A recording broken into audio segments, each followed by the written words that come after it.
ऐसा क्या है सहस्त्रार अवस्था में कि उसके अंदर रहते हुए इंसान कुछ भी काम नहीं कर सकता है। सहस्त्रार अवस्था दोस्तों नशे से भरी रहती है। और दोस्तों नशे में कोई कैसे काम कर सकता है? काम कर ही नहीं सकता है। इसीलिए दोस्तों कहते हैं कि जब इंसान सहस्त्रार की अवस्था में पहुंच जाता है तब उसको ना सुध रहती है ना बुध रहती। सुध बुध उसे कुछ रहती ही नहीं है। वो नशे की हालत में एनी टाइम रहता है। और नशा भी ऐसा कि बस उसका नशा एक बार लग जाए तो फिर तो वो भूल के देता नहीं है, क्योंकि एक बार वो नशा उतर जाता है लेकिन उसका नशा कभी नहीं उतरता है। इस चीज से एक छोटे से एग्जांपल से हम जानेंगे, और वो एग्जांपल है जो भगवान शिव है। भगवान शिव भी हमेशा सहस्त्रार की अवस्था में रहते हैं।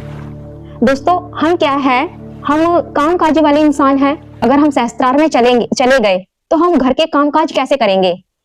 दोस्तों सहस्त्रार की अवस्था नशे से भरी रहती है और उसमें जाने के बाद इंसान को कुछ भी अच्छा नहीं लगता। यहाँ तक कि खाना पीना, कपड़े पहनना, ये कुछ नहीं भाता। दुनिया उसके बारे में क्या कह रही है, कितना बुरा बोल रही है, कितनी गालियां दे रही है, उसको कोई फर्क नहीं पड़ता, क्योंकि उसने तो ऐसा अमृत पान कर लिया है कि किसी भी इंसान के शब्दों का कोई फर्क नहीं पड़ता।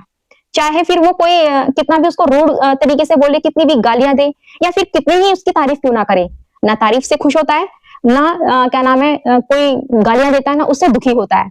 उसको कोई फर्क नहीं पड़ता है दोस्तों। तो दोस्तों अगर आप सहस्त्रार में जाना चाहते हैं तो इन सब चीजों को भी देखना होगा, क्योंकि हमारे पीछे क्या क्या है। हाँ, इसको साथ में लेकर चल सकते हैं। हम सहस्त्रार को छूकर वापिस आ सकते हैं वापिस।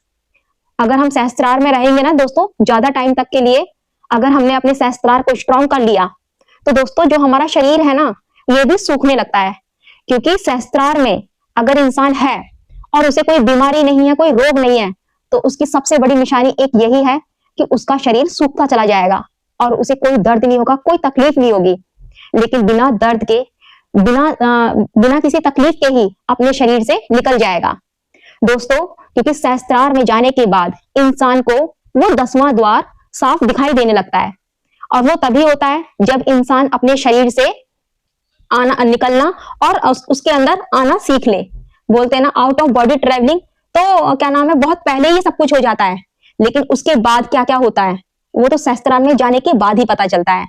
लेकिन दोस्तों सहस्त्रार जो अवस्था है वो आनंद पूर्वक है, परमानंद की अवस्था है।